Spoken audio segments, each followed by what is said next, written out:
Well, there's nothing I like more than being in a room with doctors. I'm sitting here with Sherry Greenberg, Dr. Karl Maret, and Dr. Tom Budzynski. And all three of you have stepped outside of the orthodox box, as they say. And your involvement in Lifewave is an indicator of that, because in orthodox medicine, the idea of nanotechnology patches doesn't really fit into the curriculum. I'm going to start with you, Dr. Budzynski. How did you get involved in Lifewave? Well, I was giving a lecture in Heidelberg, Germany, and that's how I met Karl. And later on, he gave me some patches, strange patches. I took them home and I put them in my bathroom, and I just sat there for about a month and a half. And one day I thought, I should try these things. And I'd been going to a gym regularly for years, and so I put the patches on. I went to the gym. I knew what my weight limits were, and I was about 30-40% stronger that day. And I thought, hey, these things really work. And so that's how I got started with Lifewave. And how did you get involved, Dr. Maret? Well, I've been interested in energy medicine and cell energy research for a long time. And I actually heard about them when I read an article about them.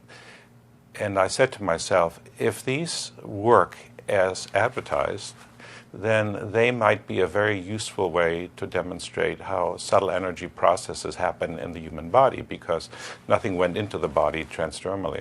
So I contacted David Schmidt and talked to him about it, the inventor of Lifewave. And I also was friends with a chap, Richard Quick, who was then coach at Stanford with the women's swimming team.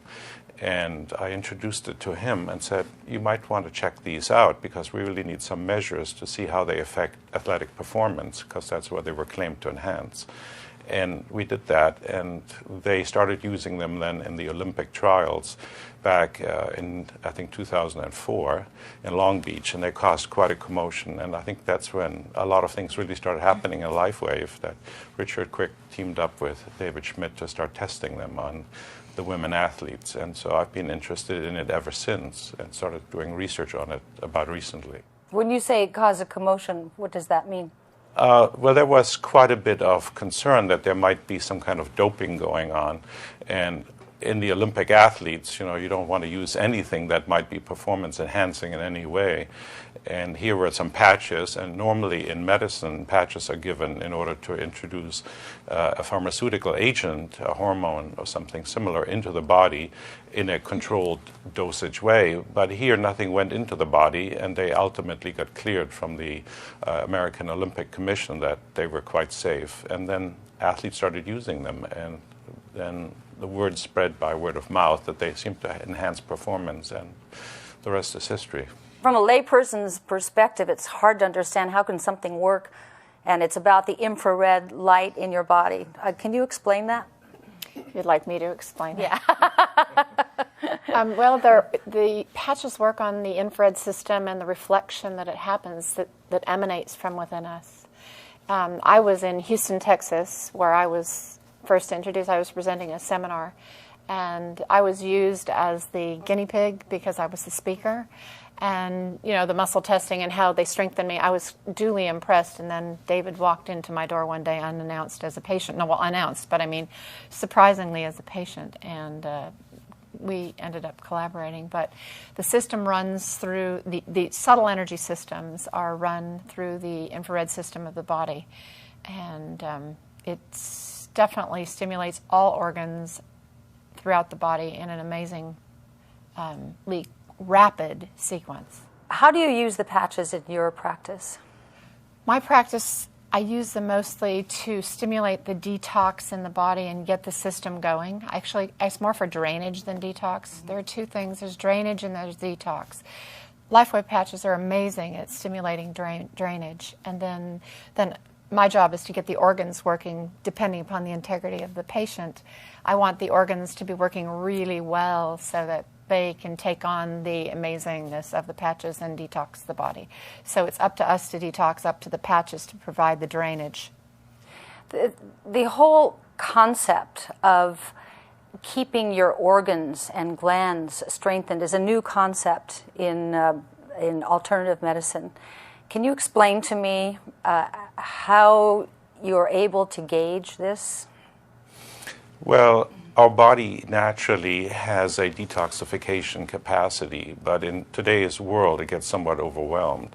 You want to find out how to get the body to respond in this modern environment optimally, and nutrition is extremely important because the body has many antioxidant systems that take care of free radicals, which are like unpaired electrons, which cause aging. So that's one level of detoxification. That's very physiological and normal. But then there's many other processes that take place. For example, chemicals or heavy metals that are abundant in today's environment. And they especially affect the major detoxification organ in the body, which is the liver. And so we test the functionality of the liver with what's called functional detoxification profiles, which in this process you give somebody a tracer substance, say aspirin, or a substance like a Tylenol tablet, and you measure how soon it comes out in the saliva and in the urine. That's a much more useful functional test of detoxification capacity of the liver than measuring liver enzymes, which measure pathology or the breakdown of the liver, which have these enzymes appear in the blood. So that's one technique, for example. If I can jump in, I would like to say that you can clean the liver, but you have to have the synchronicity of all the organs speaking to one another. So, and if you've got a liver that's really clean, but it doesn't want to talk to the gallbladder or to the pancreas or to the small intestine, large intestine, then you're in trouble. So I use, other informational medical systems to get the integration of the systems speaking to one another. Right. Well, that would kind of go right into your line of work, because you deal with, as a psychoanalyst, stress, right? Yeah, on a more macro level than what these good folks are talking about. The one thing that we found out about the energy patches right off the bat was that, and using them myself, was that it seemed to reduce the little stresses that occur in every day. Somebody calls up and cancels an appointment at the last moment. It doesn't bother you. Little things like that. And my patients begin to notice that too. And so that's what we aimed our first research study at, was what can we measure that shows this de-stressing reaction of the energy patches. And we found it with heart rate variability study.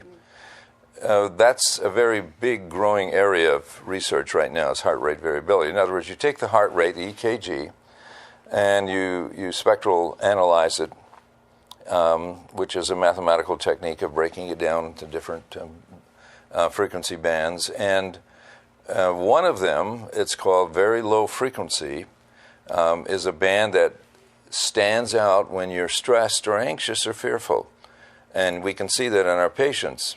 Now, would the energy patches lower that?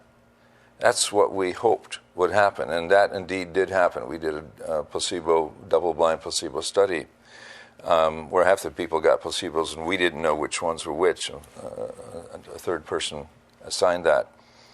And indeed it did. It did reduce that VLF component of the spectral analysis of the heart rate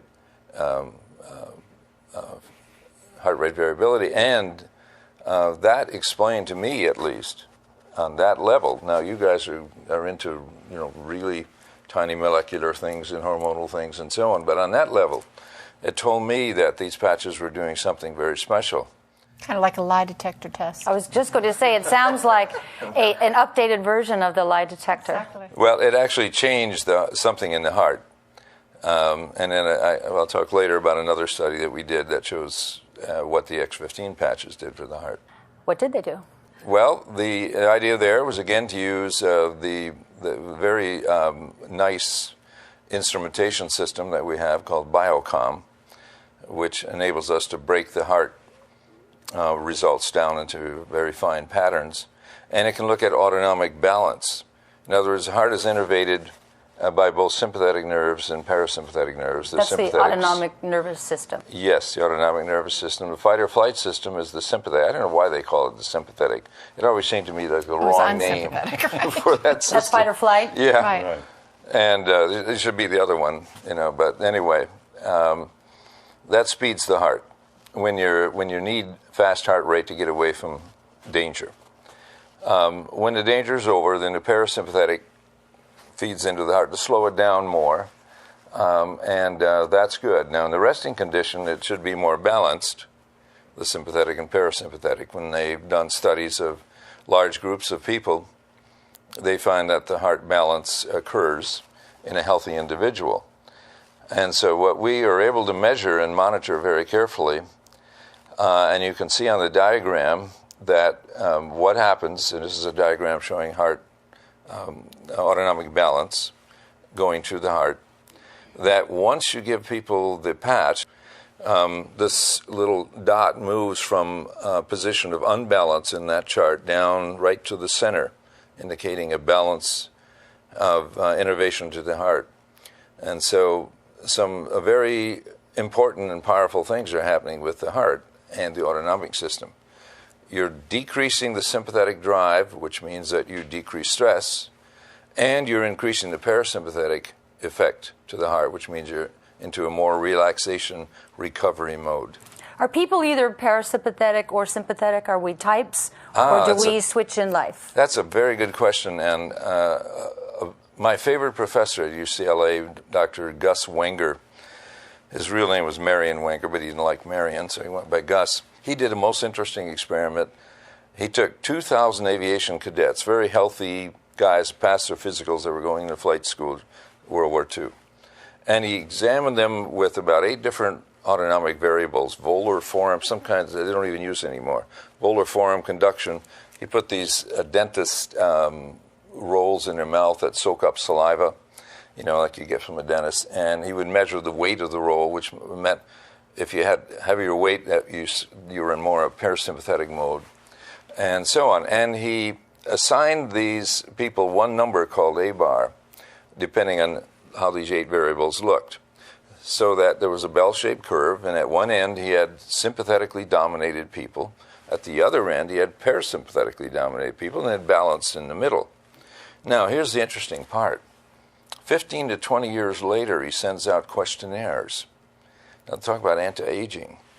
He sends this out to these fellas, and he got 700 back out of the original 2,000.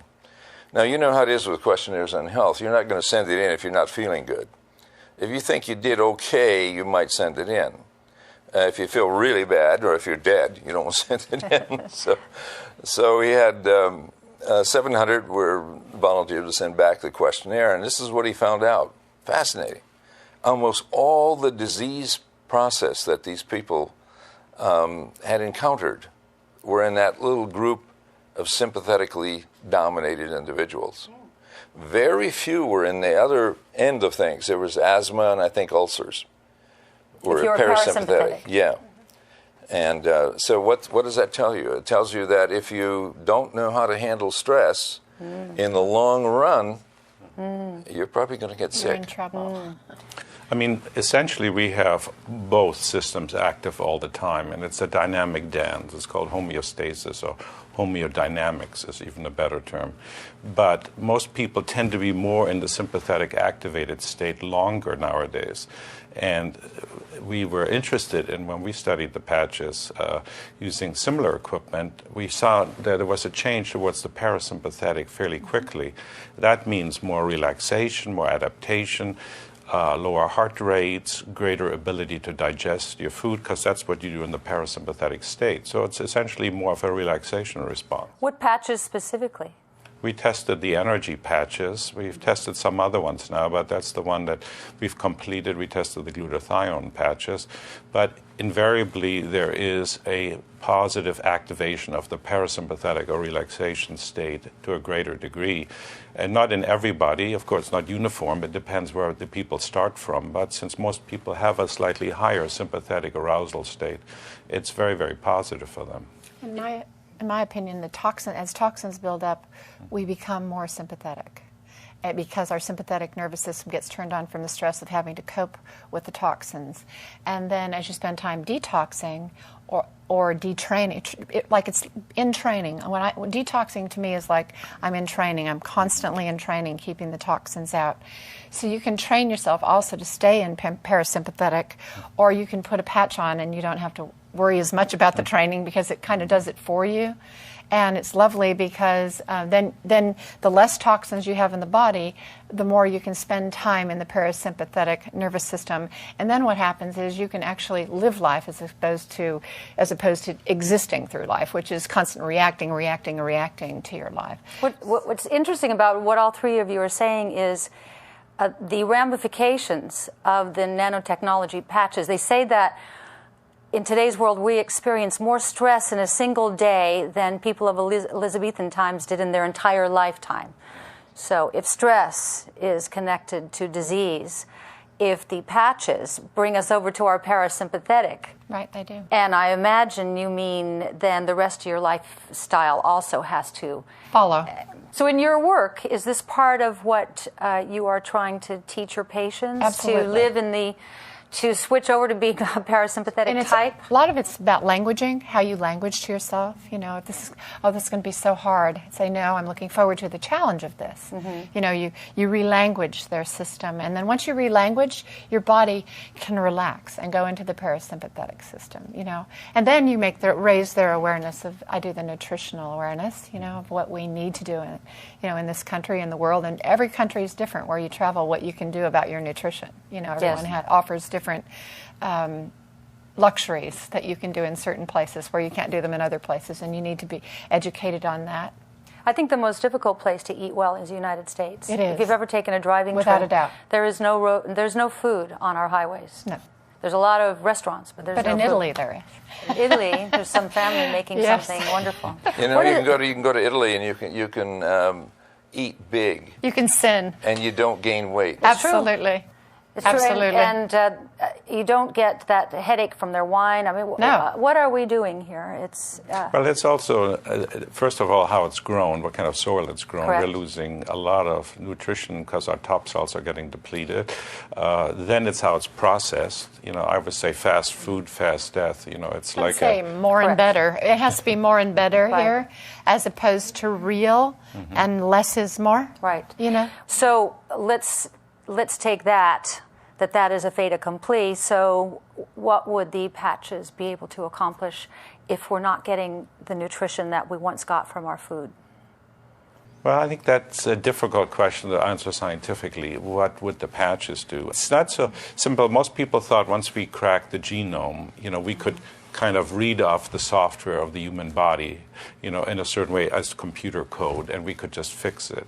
Now we're finding that what actually turns the genes on, and that they're very dynamic in signaling. I mean, human genes are sometimes less in number than certain plants. So it isn't the numbers of genes, it's how they're organized complexly and how they get activated by environmental factors. That's the key thing here. So if we change something like wearing patches or eating proper food or getting exercise or getting proper shielding against electromagnetic radiation or whatever it is, all of that tends to have proper healthy expression of the genes that are supposed to keep you healthy and prevent the genes being activated that can cause diseases or imbalances. And where does biofeedback come in this, and what is biofeedback? In my office, I can give people a jump by giving them frequencies and exposing them to the frequencies that the body needs. Say the liver is supposed to vibrate at a certain frequency and it's low. Well, if I remind the liver, hey, you're supposed to be vibrating at this frequency with biofeedback, then what happens is the liver will begin to pick up some of that and say, oh, I remember how I used to be now. It's such an interesting way to approach health in the body, from managing stress to strengthening organs and glands, to understanding the effects of toxicity, the toxic burden we're all carrying around. It's such a different approach than the allopathic, here's your symptom, here's your drug. To answer that question again about biofeedback, and essentially, originally the term was coined when people like Elmer Green and others wanted to allow the body to gain some degree of self-management, some degree of awareness of different, normally unconscious processes, like autonomic nervous system processes are often unconscious.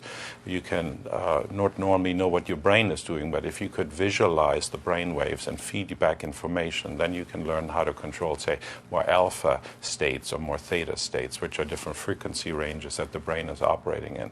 So that's one type of biofeedback. Now, there's also awareness of other unconscious processes that you can do through, say, conductance of the skin. If you measure the degree of sweating, that is called galvanic skin response. That's another degree of saying I'm aroused or I have too much stress, etc. However, there's another way of measuring things by resonance in the body. The body works through resonant processes all the time energetically. It works through light processes called biophotons at the cellular level. All the cells are in constant communication, and that communication is very coherent. In other words, the waves that speak to each other are like tuning forks that resonate very tightly together. What does that have to do with aging? Biophotons? Well, as we age, we lose that degree of coherence. It's like the tuning forks don't resonate so well together, and then light starts to spill out. And what we did in deciding to see what could we determine whether these patches were, for example, having an effect on these biophoton emissions. You have to use very, very sophisticated equipment, photomultiplier tubes, which pick up very, very sensitive photons of light. They're very low levels. You have to be in a totally darkened room, in a darkened chamber, in a darkened room, and then you can measure these emanations from the body. If the body is leaking light out, then it's becoming incoherent. When the body has less leakage of light, it's becoming more coherent and healthier because the cells are keeping the communication internal. It's, you might say, noise is spilling out. Cancer cells give out more light, and they've measured that. The Germans have done a lot of work, the Russians. This goes back to the studies way into 1925 or so, when Gurvich in Russia first called this radiation that was given off by the body mitogenic radiation. Now we know it's actually light in the blue part of the spectrum and in the ultraviolet. And all the cells communicate like that. So if we can give a patch to somebody and see a decrease in degree of biophoton emission, then we're seeing that they're actually getting healthier. And we could perhaps suggest that that might have a long-term anti-aging effect. Aging is going to happen to everybody, but the rate of aging is what you want to slow down. What I'm getting from all of this is a very sophisticated new approach to aging, to health, in something that appears to be so uncomplicated, which is a little patch.